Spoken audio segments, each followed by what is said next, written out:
Kisah horor di pondok pesantren.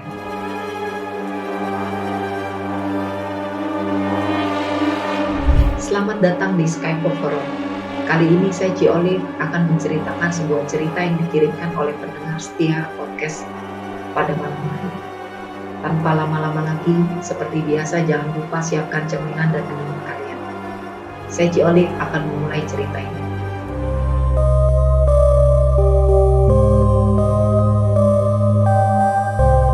Pada dasarnya, semua tempat yang ada di bumi ini bisa dibilang pasti memiliki penghuni lain selain kita. Sudah menjadi hal biasa jika kita sering mendengar cerita-cerita horor. Mulai dari bekas sekolah, bekas rumah sakit, ataupun bekas kuburan. Tak heran pula remaja zaman sekarang sudah terbiasa dengan adanya hal-hal yang berbau mistis. Seperti halnya yang aku alami saat mondok dulu. Memang jika mendengar kata pondok pesantren, mungkin sebagian orang akan berpikir, pondok pesantren itu tempat yang damai dan adem suasananya. Tidak mungkin terdapat hal-hal yang berbau mistis, karena jika kita dipikir secara logika, pondok merupakan tempat kita untuk mendalami ilmu fikih, belajar mengaji, dan tempat kita untuk beribadah juga. Namun, bagi sebagian orang yang mempercayai adanya hal gaib, mungkin tidak akan berpikir demikian, seperti aku contohnya. Aku adalah tipe orang yang bisa dibilang percaya dengan adanya hal gaib. Karena jujur saja, hal yang membuatku percaya akan adanya setan dan semacamnya itu diawali saat kelas 10 SMA. Kejadian ini berawal saat aku tengah tidur malam. Ketika itu, hujan turun begitu deras. Petir menyambar dan bersaut-sautan. Entahlah, mungkin sekitar pukul 2 dini hari. Aku merasa badanku tidak bisa digerakkan. Sekujur tubuhku kaku. Keringat keluar tanpa henti. Napasku sesak. Dada seperti tertimpa sesuatu yang berat. Ku coba membuka mata, meski awalnya sangat sulit. Saat aku berhasil membuka mata, betapa terkejutnya aku. Sosok hitam berbulu dengan taring tepat berada di depan mataku, duduk di atas tubuhku. Pantas saja dadaku sesak sekali. Matanya yang besar, yang sebesar tutup toples, dengan warna merah agak oranye itu, menatap tajam melotot ke arahku. Refleks pada otakku mengatakan untuk menjerit. Tapi entahlah, mulut ini seakan terkunci. Kulirik kakakku yang masih tertidur pulas di sampingku. Sial, kuharap kakakku sadar akan betapa paniknya aku sekarang. Kulihat kembali sosok besar itu. Dia hanya diam dan melotot ke arahku. Entahlah, aku tak tahu apa maksudnya. Mungkin hanya ingin menunjukkan eksistensinya, atau sekedar ingin berkenalan saja. Tapi jujur saja, itu sangat menakutkan untuk sekedar berkenalan. Setan gila mana yang berkenalan dengan cara seperti ini? Lama aku berusaha untuk bergerak, tapi tidak membuahkan hasil. Sudah ku baca berbagai doa, tapi belum berhasil juga. Akhirnya, dengan segala keputusasaan, ku coba untuk kembali tidur saja. Masa bodoh dengan setan itu. Aku sudah lelah. Esoknya aku terbangun dengan badan basah penuh peluh, seperti terguyur air. Setelah kejadian itu, aku merasa diriku mulai sensitif akan hal-hal seperti itu. Di sekolah terkadang aku melihat mereka walaupun hanya sekelebat bayangan saja. Namun setelah lulus SMA, aku mulai merasa terbiasa kembali. Tidak ada bayangan sosok seperti mereka lagi. Berlanjut saat awal masuk kuliah. Hari itu tanggal 17 Oktober 2021. Aku memutuskan untuk berkuliah sambil mondok. Pondokku terletak dekat dengan kampusku. Tapi bukan hanya itu alasanku untuk mondok. Ada alasan lain, salah satunya karena aku anak beasiswa KIP. Dan diwajibkan untuk mondok sekitar 1 tahun. Awal masuk di pondok itu aku merasa biasa saja. Bangunan yang masih baru dan juga terkesan lebih modern daripada pondok-pondok pada umumnya. Mungkin lebih mirip kos-kosan daripada pondok pesantren. Bangunan ini berdiri di atas sebuah lahan bekas kebun sengon dan bambu. Dan di sekitarnya pun masih banyak pohon bambu yang tumbuh dengan lebat, membuat kesan bangunan ini sedikit seram. Malam pertama di pondok ini terasa biasa saja. Tidak ada yang aneh. Kami semua yang berjumlah 20 anak sebagai angkatan pertama di pondok ini. Malam ini kami semua hanya melakukan perkenalan, mendengarkan penjelasan dari Abah, dan sholat seperti biasanya. Keanehan mulai terjadi di minggu kedua aku berada di pondok ini. Aku mulai sering ketindihan dan sering merasa meriang. Entahlah, mungkin efek penyesuaian udara. Karena di sini jujur saja hawanya jauh lebih dingin. Saat itu memasuki waktu maghrib dan hujan turun dengan lebat. Kami mulai bergegas menuju ke aula untuk menunaikan sholat. Aku berada di barisan kedua paling ujung dekat dengan jalan masuk ke aula.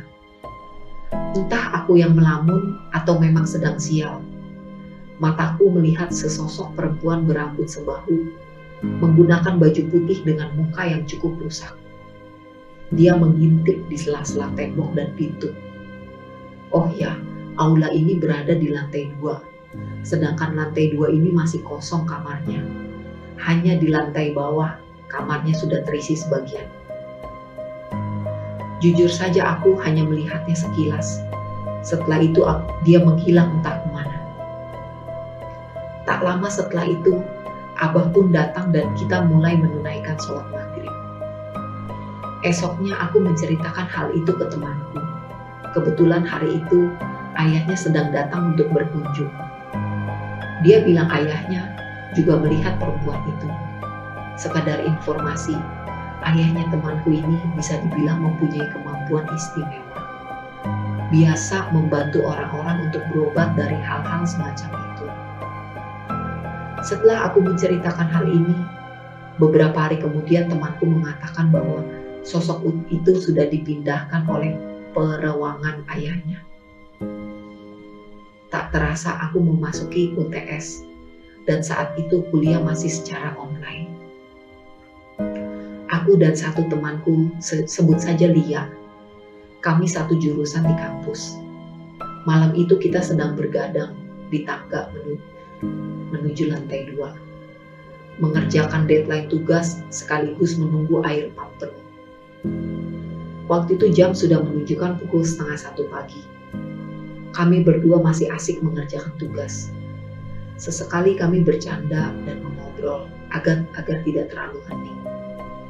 Saat sedang asik mengobrol, tiba-tiba ada suara benda terlempar. Kurasa itu batu. Tapi ini sudah malam. Orang gabut mana yang melempar batu ke arah pondok putri jam 1 malam? Saat mendengar suara itu, Lia mengajakku segera kembali ke kamar saja. Tapi kukatakan, sebentar lagi Li, sekalian nunggu air penuh, takutnya tidak ada yang matikan nanti. Sudah tidak apa-apa, mungkin hanya orang iseng. Jujur saja aku juga sedikit takut. Tapi ya kepala nanggung juga kalau balik ke kamar. Setelah kupastikan air pump penuh, kami bergegas mematikan saluran air dan segera kembali ke kamar. Kupercepat ke tahun ajaran baru. Pondok sudah mulai ramai. Semua kamar sudah terisi penuh. Hari itu malam Jumat, selepas sholat maghrib kami melanjutkan membaca Yasin Tahlil. Tepat setelah selesai membaca, salah satu mahasiswa baru yang duduk di sampingku tiba-tiba menjerit ketakutan sambil meringkuk dengan posisi sujud.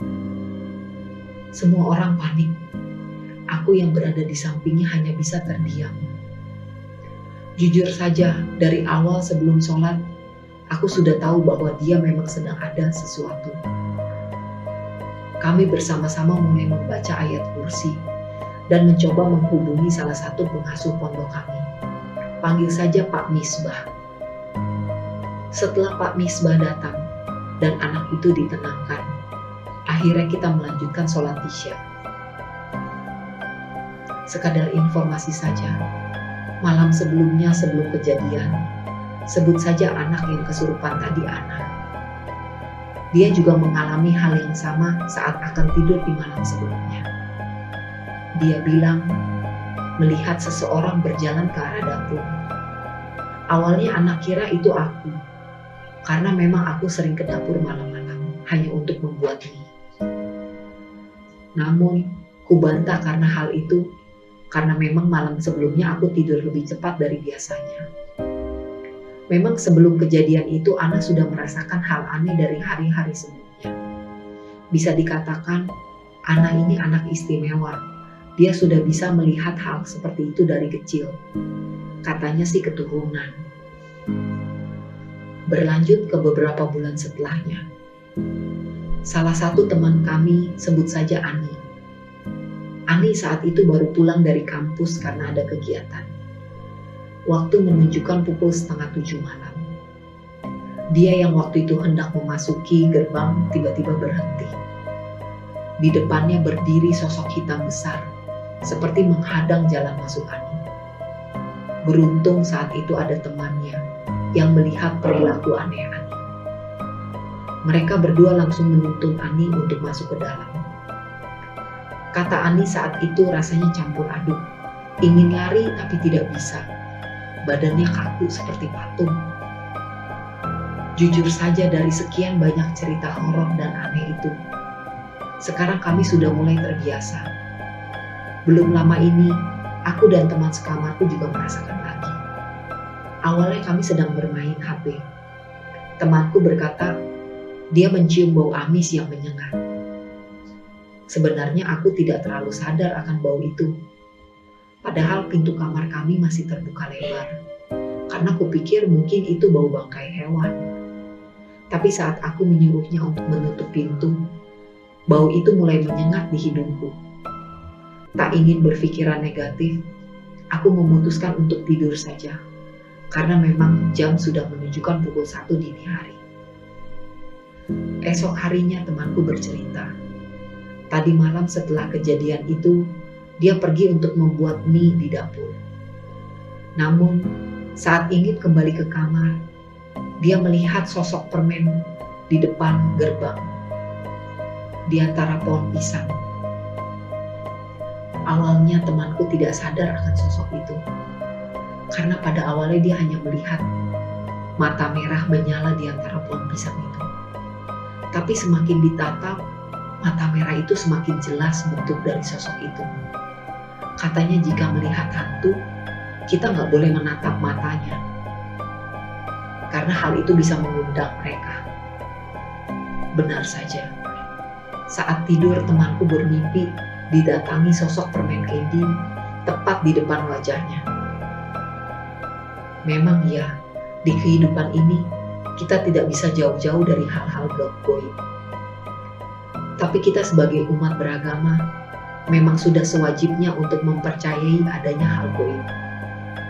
Oleh karena itu, ada baiknya kita selalu berdoa agar selalu dalam lindungan oleh Tuhan yang Maha Kuasa.